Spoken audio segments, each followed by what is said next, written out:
बिस्मिल्लाहिर्रहमानिर्रहीम अस्सलाम वालेकुम। मैं हूं एडवोकेट हाफिज़ गौहर अली। आज के जो सवालात हमने कवर किए हैं वो पाकिस्तान के अंदर जुडिशरी के फंक्शन के हवाले से हैं कि पाकिस्तान के अंदर कितनी हाई कोर्ट होंगी, कितनी सुप्रीम कोर्ट होंगी। इसके अलावा federal Shariat court, supreme court और हाई कोर्ट के जजेस की तकर्री का क्या तरीक़ेकार है। हाई कोर्ट और फेडरल शरीयत कोर्ट और सुप्रीम कोर्ट की जजेस की तकर्री के लिए किन मराहिल से गुजरना पड़ता है। इसके अलावा जुडिशल कमीशन की क्या जिम्मेदारी है, क्या पार्लियामेंट का भी जजेस की तकर्री में कोई किरदार है। तो आज की इस वीडियो का आगाज़ करते हैं कि आर्टिकल 175 जो कि डील करता है इस्टेब्लिशमेंट और जुरिसडिक्शन ऑफ कोर्ट से। इसके अंदर आपको बताता चलूँ कि पूरे पाकिस्तान में एक सुप्रीम कोर्ट होगी और हर सूबे की अलग अलग एक हाई कोर्ट होगी। हर सूबे की अलग एक हाई कोर्ट होगी और सुप्रीम कोर्ट ऑफ पाकिस्तान एक होगी। इसके अलावा इनकी जुरिसडिक्शन के हवाले से मैं बात करूं तो जुरिसडिक्शन उसकी वही होगी जो कि आइन के अंदर इसकी जो लिमिटेशन जुरिसडिक्शन वगैरह जो वाज़ह कर दी गई हैं। और जुडिशरी जो है वो अपने फंक्शन एग्जैक्टिव से अलहदा परफॉर्म करेगी, वो भी अपनी तश्कील के 14 साल के अंदर अंदर। उसके बाद जो सवाल था कि सुप्रीम कोर्ट, हाई कोर्ट और फेडरल शरीयत कोर्ट के जजेस की तकर्री कैसे की जाती है, तो उसका जो आंसर देने से पहले मैं आपको आर्टिकल बताता चलूँ। आर्टिकल 175A अपॉइंटमेंट ऑफ जजेस to the supreme court, high court and the federal Shariat court. Supreme court, high court और फेडरल शरीयत कोर्ट के जजेस की तकर्री किस तरह से की जाएगी, तो उसके लिए जुडिशल कमीशन बनाया जाएगा। जुडिशल कमीशन अपनी ड्यूटीज़ कैसे सर अंजाम देगा, जुडिशल कमीशन किन अफराद के ऊपर मुश्तमिल होगा, जुडिशल कमीशन में कौन कौन लोग शामिल होंगे, उसकी तश्कील कैसे होती है, वो मैं आपको बताता हूँ। कि जुडिशल कमीशन जो है उसका जो चेयरमैन है वो चीफ जस्टिस ऑफ पाकिस्तान होगा।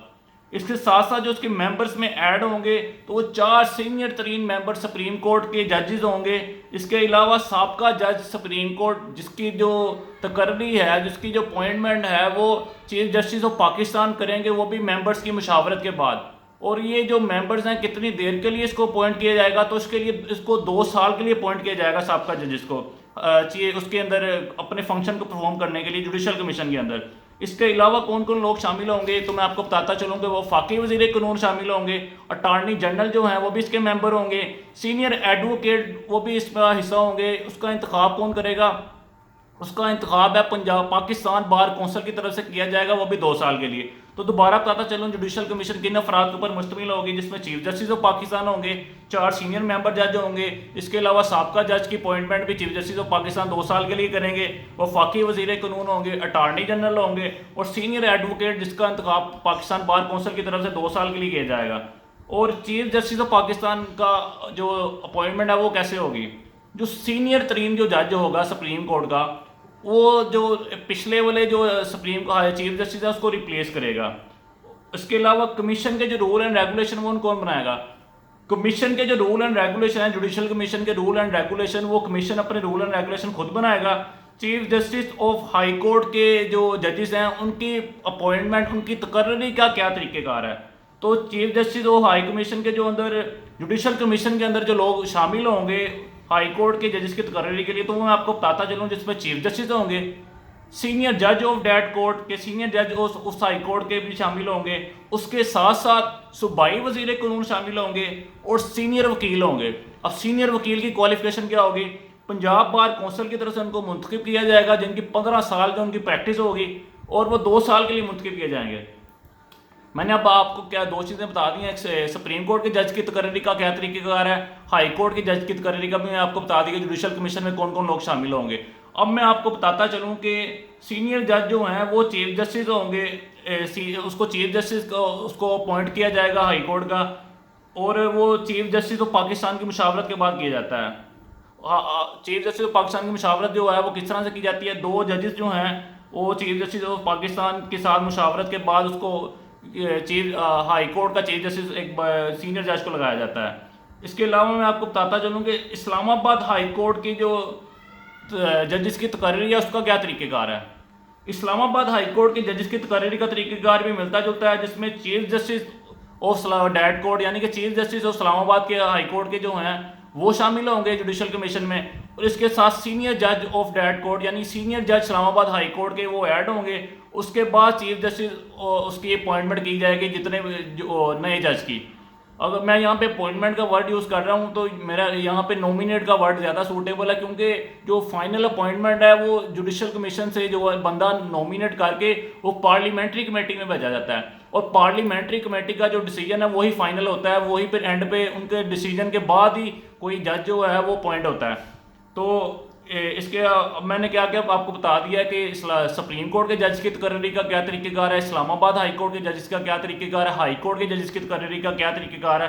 अब बात करूं chief justice of Islamabad high court की अपॉइंटमेंट में चारों सूबों के जजेस भी शामिल होते हैं। अब फेडरल शरीयत कोर्ट की बात करते हैं। फेडरल शरीयत कोर्ट के जो जजेस हैं उनकी तकर्री का तरीक़ेकार भी इसी तरह से मिलता जुलता है, जिसमें चीफ जस्टिस और फेडरल शरीयत कोर्ट शामिल होंगे और सीनियर जज जो हैं वो भी फेडरल शरीयत कोर्ट के इसमें शामिल होंगे, जिसके बाद ये बंदे को जो नया जो जज है उसको नॉमिनेट किया जाता है। अब आपको बताता चलूँ कि कमीशन जो है वो अक्सरियत से एक बंदा को पार्लियामेंट्री कमेटी को भिजवाती है, चाहे इस्लामाबाद का जज हो, सुप्रीम कोर्ट ऑफ पाकिस्तान का जज हो, उसके बाद हाई कोर्ट का जज हो, फेडरल शरीयत कोर्ट का जज हो। जो जुडिशल कमीशन है वो बंदा नॉमिनेट करने के बाद पार्लियामेंट्री कमेटी को भिजवाता है। अब सवाल है कि पार्लियामेंट्री कमेटी क्या होती है, किन लोगों के ऊपर मुश्तमिल होती है, कौन कौन लोग शामिल होते हैं। तो मैं आपको बताता चलूँ, पार्लियामेंट्री कमेटी जो है वो 4 मेंबर सेनेट के होते हैं और 4 मेंबर कौमी असम्बली के हैं।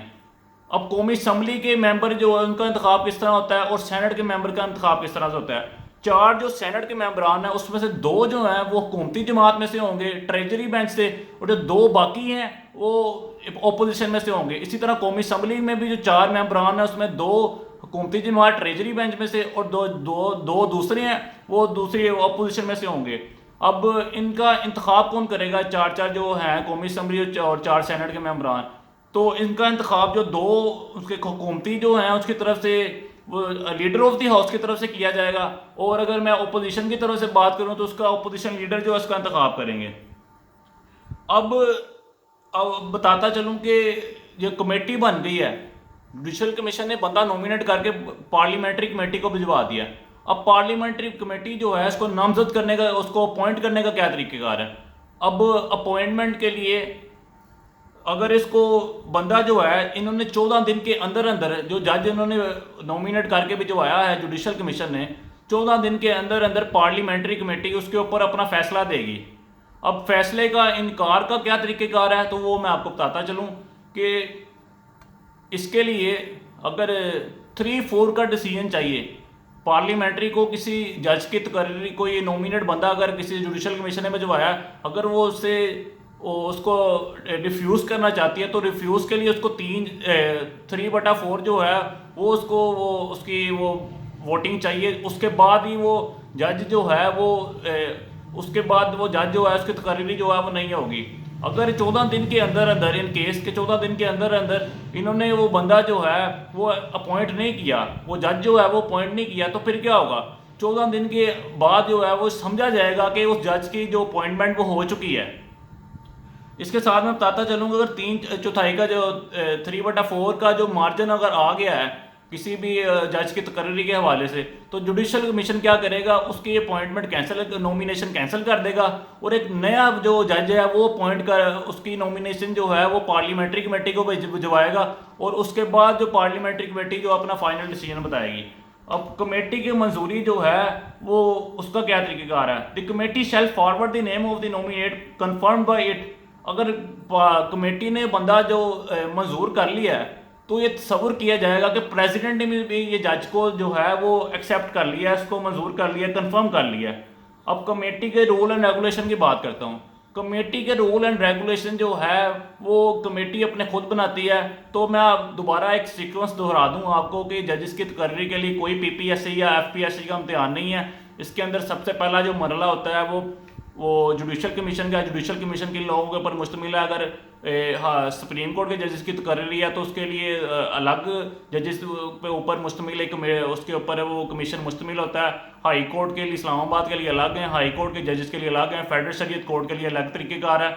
और उसके साथ साथ अगर जुडिशल कमीशन ने बंदा जो नॉमिनेट कर लिया उसके बाद नेक्स्ट क्या तरीक़ेकार है, नेक्स्ट तरीक़ेकार ये होता है उसको पार्लियामेंट्री कमेटी के बाद भेज दिया जाता है। पार्लियामेंट्री कमेटी किस तरह से तश्कील पाई जाती है वो भी मैं आपको बता चुका हूँ कि 8 मेंबरान के ऊपर मुश्तमिल होती है, जो कि 4 कौमी असम्बली, 4 सेनेट के होते हैं। Parliamentary committee